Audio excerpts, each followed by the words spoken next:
Jesus, bring me a gallon of Hanukkah.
You're right.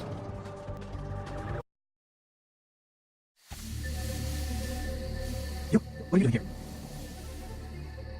No? You should get out of here. This place is bad news. Pardon me.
Another unfortunate casualty is a tide of time insane asylums. I lament their loss not only as brokerage houses for the breadth and depth of human psychosis, but also I shall mourn the disappearance of that peculiar environment present only in an insane asylum. That palpable atmosphere of blistered brains and churning bowels, the indifference melange of freely-flowing bodily humours, that gently rolling cacophony of distant sobs and screams, the muttered cursing of perceived enemies, and the blissful gurgling of the lobotomized, like a newborn babe discovering the sky.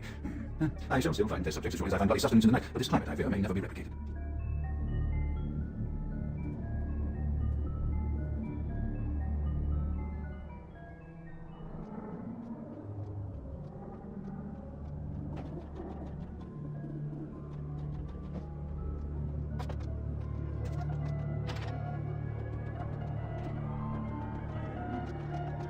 It is quite peculiar, the happenings I've been able to witness for my supernatural longevity. I'm thinking of one unfortunate phenomenon in particular, of unique interest to my station, both as a professional and as a sufferer of this vampiric condition. It seems the stream of time has begun to erode the moorings of my chosen course of study, for the methodologies that gave birth to psychology are slowly disappearing. I find myself in an era that overlooks the physical component of psychological pathology time and again in favour of the sophistic practices of Freud. Phrenology, Dacobintism, and the rest of the organ is falling by the wayside. Its champions all silenced in death, with my unique exception. Would that I could make my voice heard again, although it may be suspicious should I return to popular medical discourse 50 years after my apparent death.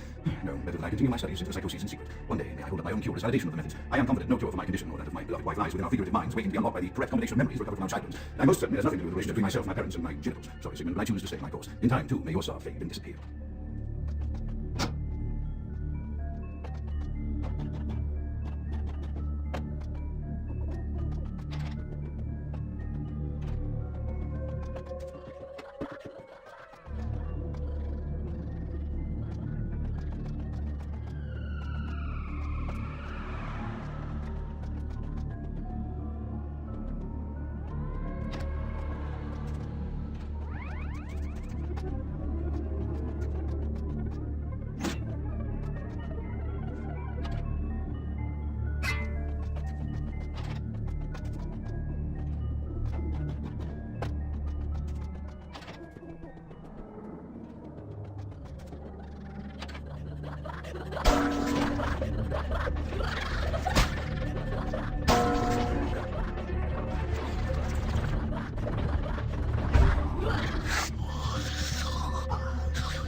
Often I reflect with great regret on the missed opportunity that was my infector. Had I been conscious of the attack, I could have stopped the release of locking her in the rolling pin. What I would give for just one interview. A few simple questions of the plain-written woman who met her end that dawn.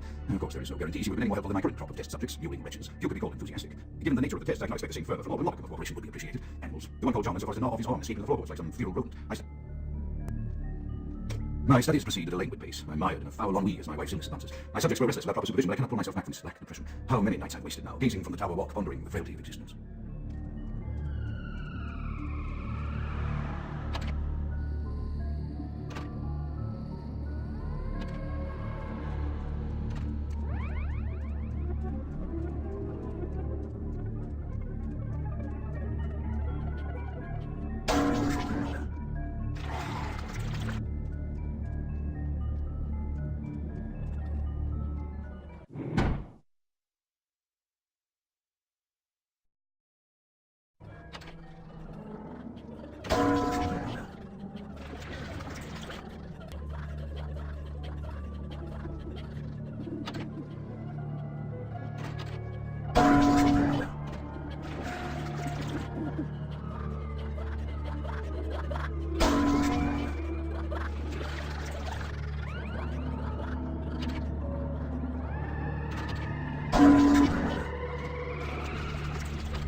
After decades of solitary study into this fiction, I have learned that it is by no means my own. Indeed, the city is home to an entire society of similarly affected individuals with whom I've only recently made contact. They are understandably standoffish sort by and large, but I have been able to confirm that the condition is indeed vampirism, which apparently comes in a multitude of strains, each with spectacular set of symptoms such as invisibility and even a sort of lycanthropy. Through numerous official interactions with the governing body of this secret society, I have concluded that their fundamental understanding of the vampiric is awfully lacking, and mired in suspicion and pseudo-religious dogma that make it a ball for its swift. Indeed, they seem impressed with my studies and the eloquence with which I was able to present them. Apparently, the typical sufferer of my particular strain of vampirism is far from the vanguard of the king's English. So impressed with it that they even offered me an office in their government, a rather high office by the sound of things. I believe I shall accept. If nothing else, it should provide a lofty vantage point from which to observe the breadth and epidemiology of the affliction, so that I may move more expeditiously toward a cure.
I have accepted the role of Primitive, or Clan Malkavian, the dreadfully winsome label applied to the particular strain of vampirism I suffer, so named for some supposed vampire father figure of old, or poppycock grown from a backward culture that seems internally gone to children's tales in the fiction of Victorian romance, but it should concern itself with the science behind their suffering. No matter, for I have taken this office for no greater reason than to advance my research. I must make mention, however, that even among my would-be peers in this governing body of vampires, the level of paranoia and superstition is frightening. Their intelligence is not the question, no, indeed, as they quoted me for disappointment, I had to suspect that their overtures were hand-tailored to what must be my obvious infatuation with reason, for the devil would do well to have such honey-tongued tempters. Even so, I could not help but notice the dressing of language these vampire leaders chose for their siren song. Whether it is born of habit, from addressing their unwashed, ill-educated subjects, or from their own deep-seated beliefs, their linguistic flourishes belie a faith in superstition over the providence of empirical reason that must be an all-pervasive theme in this society of darkest night. Damn it all, now I'm doing it too.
Thanks for watching. Subscribe to Skull Brothers Entertainment for more videos.